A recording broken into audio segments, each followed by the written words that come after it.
Ano de leitura bíblica, dia 21 de outubro. Esther 1 a 3. Livro de Esther.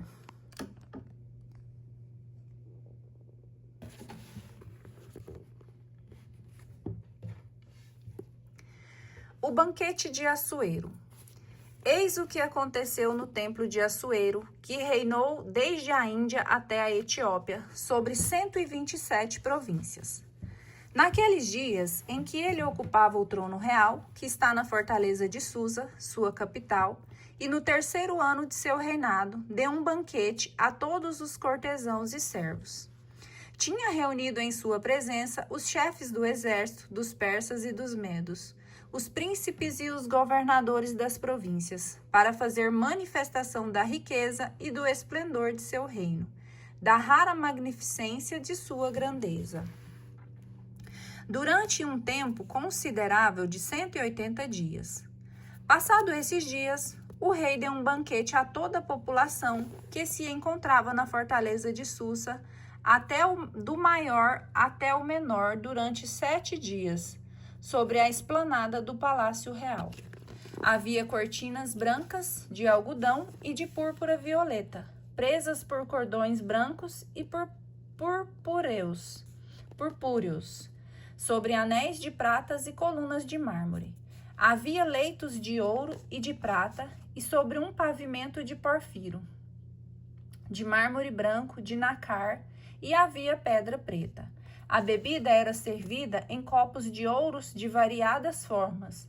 O vinho real em abundância era oferecido pela liberalidade do rei. Bebia-se sem ser importunado por ninguém, segundo uma ordem do rei, porque ele tinha recomendado a todos os chefes de sua casa que deixassem cada um proceder conforme lhe agradasse. Por sua parte, a rainha Vasti ofereceu um banquete para as mulheres do palácio real do rei Assuero. Desgraça da rainha Vasti.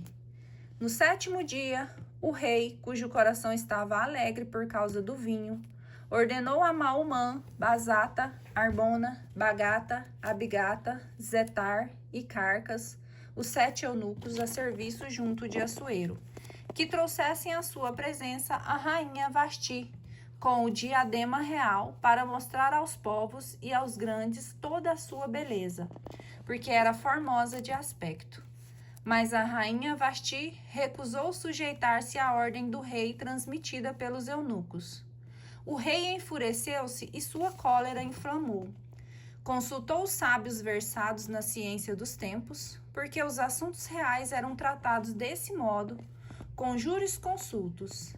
Seus assessores eram Carcena, Setar, Admata, Tarsis, Mares, Marsana e Mamucã, 7 príncipes da Pérsia e da Média, que contemplavam a face do rei e ocupavam os primeiros lugares no reino.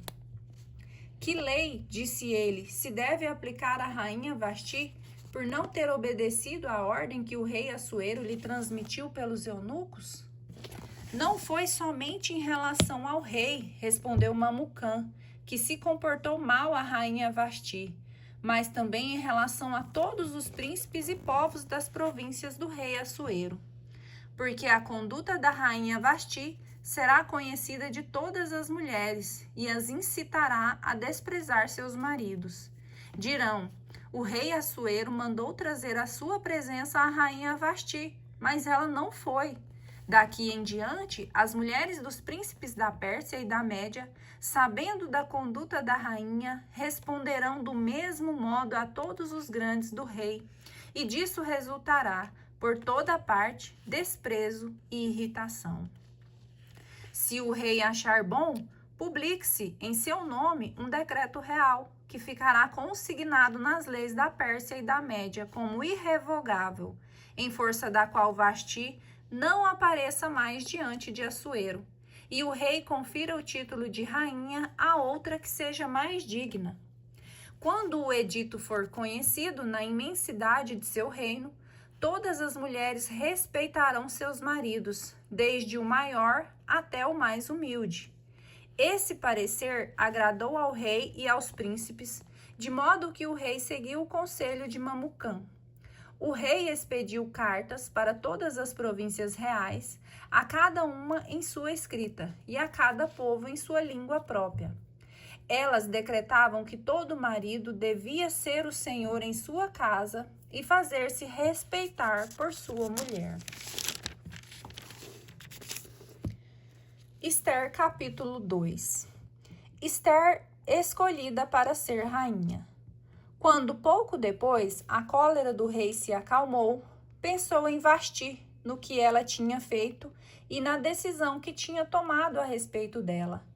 Então as pessoas do séquito do rei disseram que se procurem para o rei donzelas virgens e belas, que o rei envie comissários a todas as províncias de seu reino para reunir todas as jovens virgens de belo aspecto e trazê-las à fortaleza de Susa, no harém, sobre a vigilância de Egeu, eunuco do rei e encarregado das mulheres, que providenciará as necessidades de seu toucador.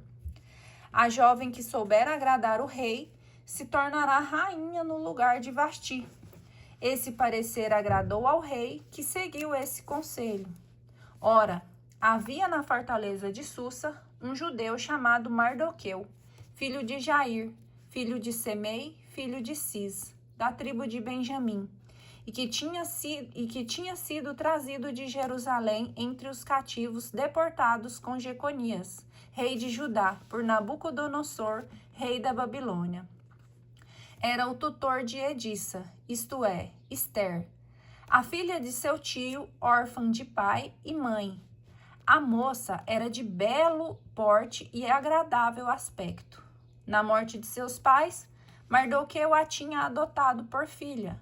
Logo que foi publicado o edito do rei, numerosas jovens foram reunidas na fortaleza de Susa, sob a guarda de Egeu.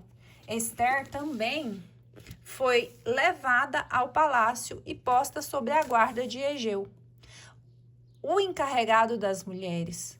A jovem lhe agradou e ganhou sua proteção, tanto que ele se apressou em lhe proporcionar ungüentos e perfumes para seu toucador e adorno. Deu-lhe 7 servas escolhidas na casa do rei, reservado a elas o melhor aposento do harém. Ester não tinha revelado sua raça, nem sua família, porque Mardoqueu lhe tinha proibido falar isso. Cada dia ele passeava diante do pátio do harém para ter notícias de Ester e saber como a tratavam. Toda jovem começava por sujeitar-se 12 meses à lei das mulheres. Nesse período se purificavam durante 6 meses com óleo de mirra e nos outros 6 meses com cosméticos e bálsamos em uso entre as mulheres. Depois disso, quando chegava a vez de cada uma entrar junto ao rei, podia, ao passar ao harém, ao palácio, tomar consigo tudo o que queria. Admitida à tarde, se retirava pela manhã a outro palácio das mulheres sob a guarda de Sassagás, o eunuco do rei, posto à frente das concubinas, e não voltava mais junto ao rei se ele não tivesse manifestado o desejo, chamando-a pelo nome. Chegou a vez de Ester entrar junto ao rei. A filha de Abiail, tio desse Mardoqueu, que era adotado por filha, não pediu nada além do que lhe fora dado por Egeu, eunuco do rei, encarregado das mulheres. Mas ela ganhava as boas graças de todos os que havia. Foi levada junto ao rei Assuero a seu palácio. Era o 10º mês, mês de Tebete, do ano 7º do seu reinado. O rei preferiu a todas as outras mulheres. O rei a preferiu a todas as outras mulheres e ganhou ela as graças e o favor real, mais que todas as demais jovens, tanto que o rei colocou sobre sua cabeça o diadema real e a fez rainha no lugar de Vasti. O rei deu um banquete a todos os seus príncipes e a seus servos em honra de Ester. Concedeu um dia de descanso a seus estados e fez benefícios dignos de um rei. revelada a conspiração contra o rei. Na segunda vez que reuniram as jovens, Mardoqueu se achava sentado à porta do rei. Obedecendo à proibição de seu tutor, Ester não tinha revelado nem sua família, nem sua raça. Obedecia ainda a Mardoqueu como quando estava sob a sua tutela. Naquele tempo, pois, Mardoqueu se sentava à porta do palácio. Ora, 2 eunucos do rei, Gábata e Tares, guardas da entrada, cedendo ao ressentimento, pensaram levantar sua mão contra o rei. Mardoqueu o soube e deu parte à rainha Ester, e esta o referiu ao rei em nome de Mardoqueu. Examinado o assunto e reconhecido como certo, foram os 2 eunucos suspensos numa forca. E se consignou o fato no livro das crônicas em presença do rei. Ódio de Amã contra Mardoqueu. Ester, capítulo 3. Depois desses acontecimentos, o rei Assuero elevou em dignidade Amã, filho de Amadates, o Agagita, e lhe deu um lugar acima de todos os grandes que o rodeavam. Todos os servos do rei que estavam a serviço de sua porta dobravam o joelho e prostravam-se diante de Amã, por ordem expressa ao rei. Mardoqueu, porém, não queria nem dobrar o joelho, nem prostrar-se. Porque, diziam-lhe os servos que estavam à porta real, desobedeces assim à ordem do rei? É como lhe repetissem isso todos os dias sem que ele fizesse conta. Denunciaram a Amã para ver se Mardoqueu persistiria em sua resolução, pois eles lhe haviam dito que era judeu. Amã viu que Mardoqueu não queria nem inclinar-se, nem prostrar-se diante dele, e isso o pôs em cólera. Mas teve como pouco vingar-se só de Mardoqueu, cuja raça conhecia, e procurou um meio de exterminar a nação de Mardoqueu, todos os judeus do reino de Assuero. No primeiro mês, chamado Nissan, do ano 12 de Assuero, foi lançado o pur, isto é, a sorte diante de Amã, para cada dia, para cada mês, até o 12º mês, que é Adar.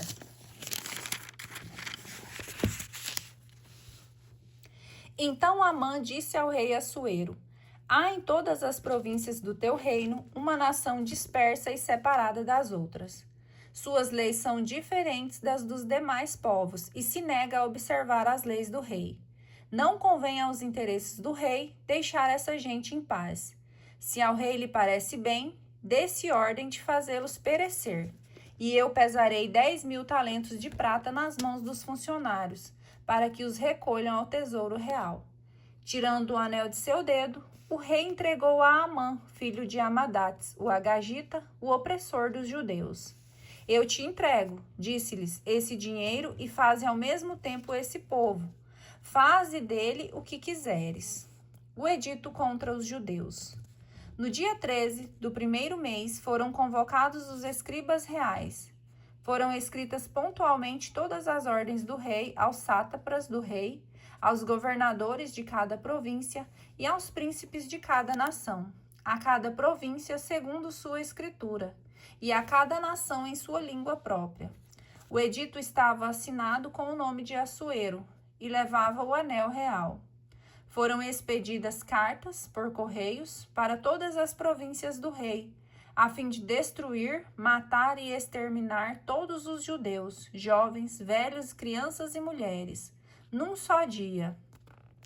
No dia 13 do 12º mês, chamado Adar, e a fim de entregar o saque e os seus despojos, uma cópia do edito que devia ser promulgado em cada província foi enviada a todos os povos, para que todos estivessem preparados para o dia marcado. Por ordem do rei, os correios partiram imediatamente. O edito foi publicado primeiro na fortaleza de Susa, e enquanto o rei bebia acompanhado de Amã, a consternação reinava na cidade de Susa.